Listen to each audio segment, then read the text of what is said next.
साहित्य लहर में आपका स्वागत है। आज आप सुनेंगे मालती जोशी जी की कहानी एक प्याली चाय। आइए कहानी सुनते हैं। सुबह के 5:30 बजते हैं और मेरी नींद खुल जाती है। जिंदगी भर की आदत जो ठहरी, तब बिस्तर छोड़ने का मन नहीं होता था, पर काम की लंबी फहरिस्त सोने नहीं देती थी।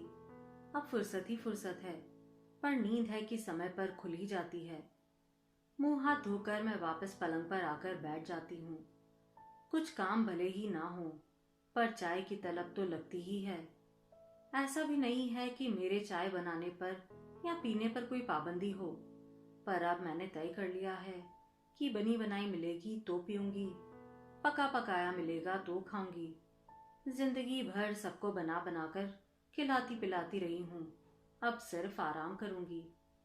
पलंग पर बैठे बैठे मैं बाहर की आहट लेती रही। करीब 7 सवा 7 बजे डाइनिंग टेबल पर कप प्लेट की खनक सुनाई दी। मैं बिस्तर से उठी और बाथरूम से हाथ मुंह पोंछते हुए इस तरह बाहर आई जैसे अभी अभी हाथ मुंह धोकर आई हूँ। गुड मॉर्निंग मम्मी, बेटे बहू ने स्वागत किया। बेटे ने उठकर मेरे लिए कुर्सी खींच दी। मेरे स्थानापन्न होते ही बहू ने तत्परता से मेरे कप में चाय डालनी शुरू की। रोज सुबह इस पीले तरल पदार्थ को देखती हूँ तो मुझे मतली सी आने लगती है। मम्मी जी, दूध शक्कर आप अपने अंदाज से डाल लेंगी ना? बहू ने कहा। दूध शायद इसमें थोड़ा कम होगा, आप किचन से ले लेंगी? आज मुझे जरा जल्दी निकलना है, उसने नम्रता से कहा। बुधवार गुरुवार उसे जल्दी जाना होता है, सुबह के लेक्चर्स होते हैं। पर सुबह के लेक्चर नहीं भी हो तब भी वह किचन से दूध लेकर नहीं आती। सच तो यह है कि मैं खुलकर मांगती ही नहीं, संकोच कर जाती हूँ। अच्छा, मैं नहाने जा रही हूँ। देवी जी, जरा जल्दी निकलना, आज मेरी भी हेड ऑफिस में मीटिंग है।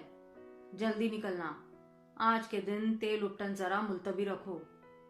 तेल उपटन करने के लिए मेरे पास समय भी है, उसने कहा और कमरे में जाकर दरवाजा बंद कर लिया।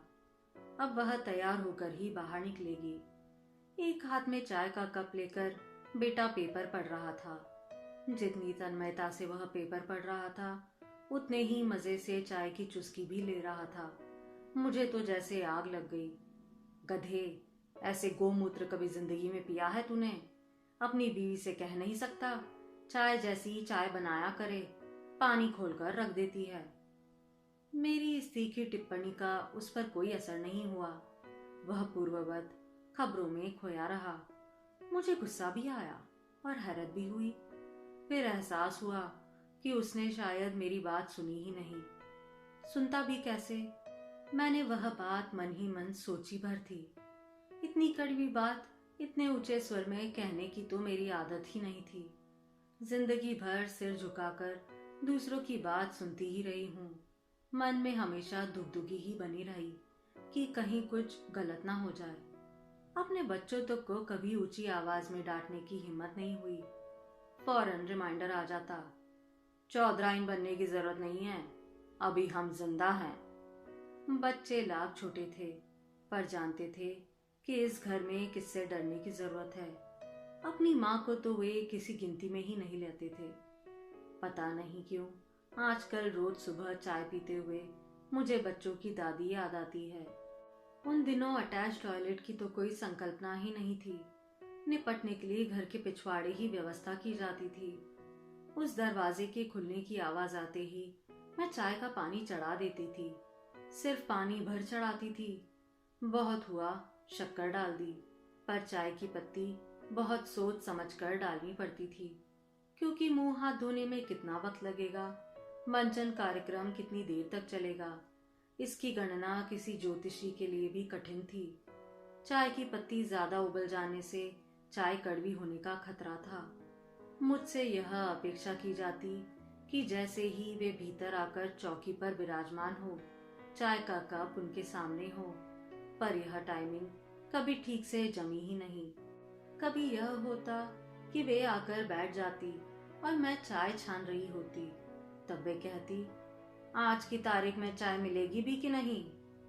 यह बात जानबूझकर तेज आवाज में कही जाती। बाहर बरामदे में बैठकर पेपर पढ़ने वाले श्रवण कुमार फौरन भीतर आ जाते। अभी तक अम्मा की चाय नहीं बनी? कमाल है।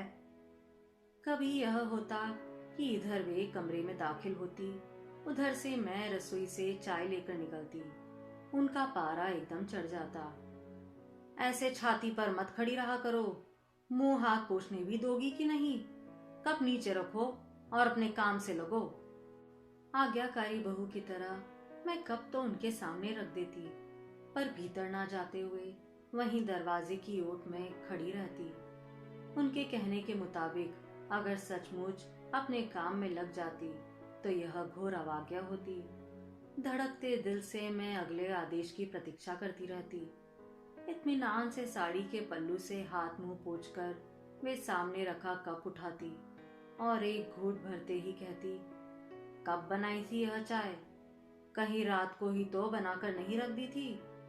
ऐन ठंडी हो रही है, 2-4 बर्फ के टुकड़े डाल दे तो शरबत समझकर पी जाऊंगी। मैं विनम्रता की पराकाष्ठा करते हुए पूछती, गरम करके ले आऊं?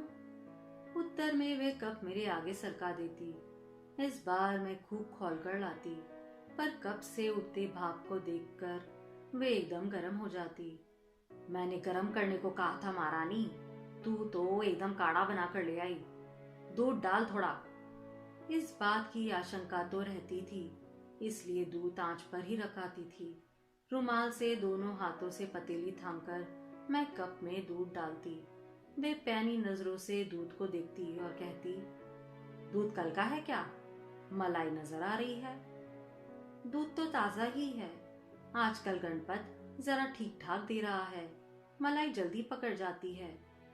यह बात कहते हुए मेरा स्वर इतना अपराधित होता कि मानो दूध अच्छा होना भी मेरी ही गलती है। ढेर सारा दूध पड़ जाने के बाद चाय फीकी तो होनी ही थी। फिर शक्कर की फरमाइश होती। शक्कर बड़े सधे हाथों से डालनी होती।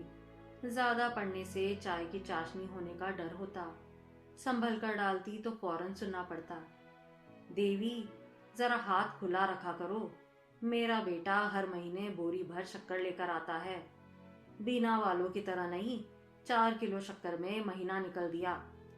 अब यहाँ बीना वालों को बीच में लाने की कोई जरूरत नहीं होती थी, पर 24 घंटों में एक आध बार मेरे पीहर वालों का तर्पण किए बिना उन्हें खाना हजम नहीं होता था। राम राम करके वह चाय का अध्याय समाप्त होता।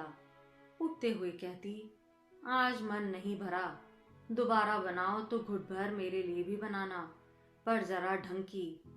अब दोबारा किसके लिए बनाती और इतना समय किसके पास था?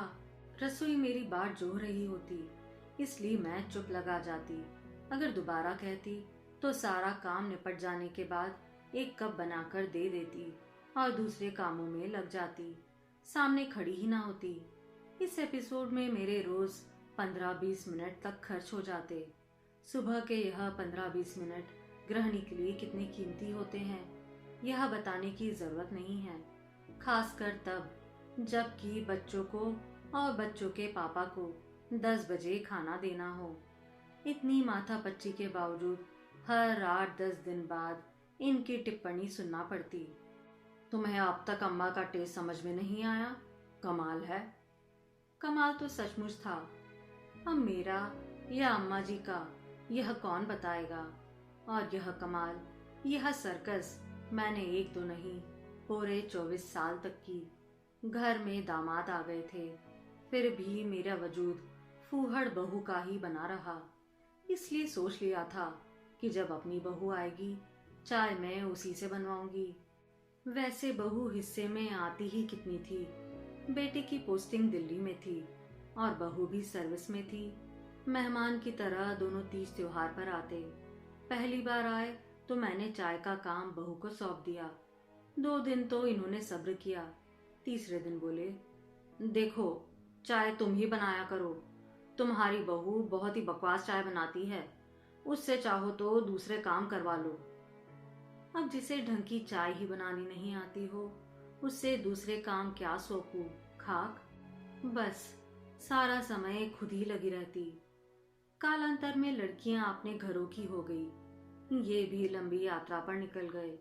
बेटा जिद करके मुझे अपने पास ले आया। बोला, मम्मी, तुमने जिंदगी भर बहुत किया है, अब एकदम आराम करो, रसोई की तरफ झांकना भी नहीं। मैं तो गदगद हो गई। कहना चाहा, बेटे, तूने तो मेरी भूख की बात छीन ली। तब से एकदम आराम ही आराम है। मैंने मन मारकर पानी में झोंकी सब्जियां, बिना तेल मसाले की दाल और सूखी रोटियां खाने की आदत डाल ली थी। पर सुबह सुबह की यह चाय का कप, पानी मेरे गले से उतरता ही नहीं। बेटे के कमरे का दरवाजा खुला। खुशबू का एक झोंका सा आया और पीछे पीछे बहू की आवाज भी। श्रीमान जी, बाथरूम खाली है। Thank you madam. बेटे ने पेपर नीचे रखा और अब उसका ध्यान मेरे कप की ओर गया। अरे मम्मी, आपने अब तक चाय नहीं पी? सुषमा डार्लिंग, तुमसे मैंने कितनी बार कहा है, मेरी माँ को सुबह सुबह यह गर्म पानी मत पिलाया करो, उन्हें आदत नहीं है। मम्मा, कल से आप अपनी पसंद की चाय बना लिया करो, और सुबह की पहली चाय तो मन माफिक होनी चाहिए। सॉरी मम्मी जी, बहू ने अफसोस जताते हुए कहा। कितनी कोशिश करती हूँ, पर आपकी पसंद की बन ही नहीं पाती। आप एक काम करें, अभी 9 बजे उमा आएगी ना, उसे कहिएगा बच्चों को बाद में जगाएगी, पहले आपके लिए चाय बना देगी। उसे एक बार समझा देंगी तो वह रोज आपकी पसंद की चाय बना देगी। बहुत स्मार्ट है। अच्छा, अब मैं चलूं? उसने की स्टैंड से गाड़ी की चाबी उठाई और अगले ही पल फुर हो गई। मम्मा, मैं भी नहाने जा रहा हूँ। बेटा उठ खड़ा हुआ। मैंने कहा, नालायक, अपनी बीवी से कह नहीं सकता कि मेरी माँ को खालिस दूध की कड़क मीठी चाय बना कर दे। उल्टे मुझसे ही कह रहा है कि अपनी पसंद की चाय बना लिया करो, जोरू का गुलाम कहीं का। पर यह बात भी मैंने मन ही मन कही थी।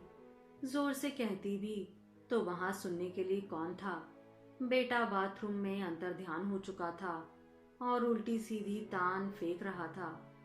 अब मेरे सामने 2 ही विकल्प थे, या तो मैं अपनी पसंद की चाय खुद बना लेती या फिर उमा नामक कन्या का इंतजार करती।